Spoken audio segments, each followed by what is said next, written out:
আর্মিদের সাথে গজিক ডোমে একত্রিত হতে পেরে আমি ভীষণ খুশি। এটার মতো আমরা এই দিনটা কখনো ভুলবো না, যেখানে গজিক ডোমে আমাদের পারফর্ম করতে হয়েছিল। সত্যি ধন্যবাদ। আজকে আমি নিজের ব্যক্তিগত কিছু সম্পর্কে কথা বলতে চাই। আমি যদি এখন এটা না করি, আমার মনে হয় না আমি কখনো এটা করতে পারবো। সম্প্রতি অনেক ভক্ত আমাকে জিজ্ঞাসা করেছেন, টেইয়ং, তোমাকে দেখতে কেন এত বিষণ্ণ এবং হতাশ লাগছে? তখনই আমি তোমাদেরকে সেটা বলতে চেয়েছিলাম, যেটা এখন আমি বলতে যাচ্ছি।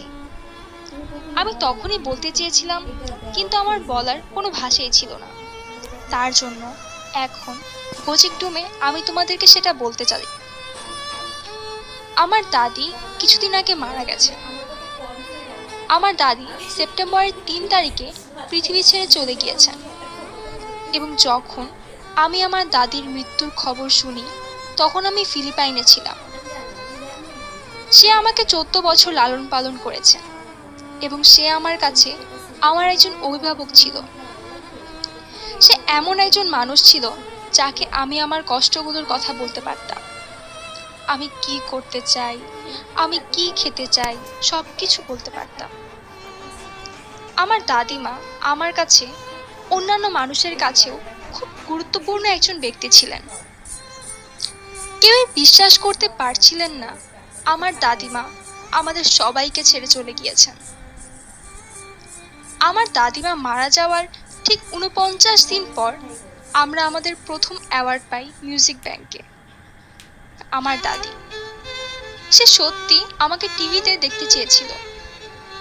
এটা আমার শেষ ইচ্ছা ছিল যে আমি টিভিতে তাকে উদ্দেশ্য করে বলবো আমি তাকে অনেক ভালোবাসি, কিন্তু সময় সেটা হতে দিল না।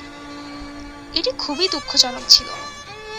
কিন্তু আমার দাদিমা, যিনি আমার কাছে সবচেয়ে গুরুত্বপূর্ণ ছিল, সে আমাকে বলেছিল আমার ভক্তদেরকে অনেক ভালোবাসতে।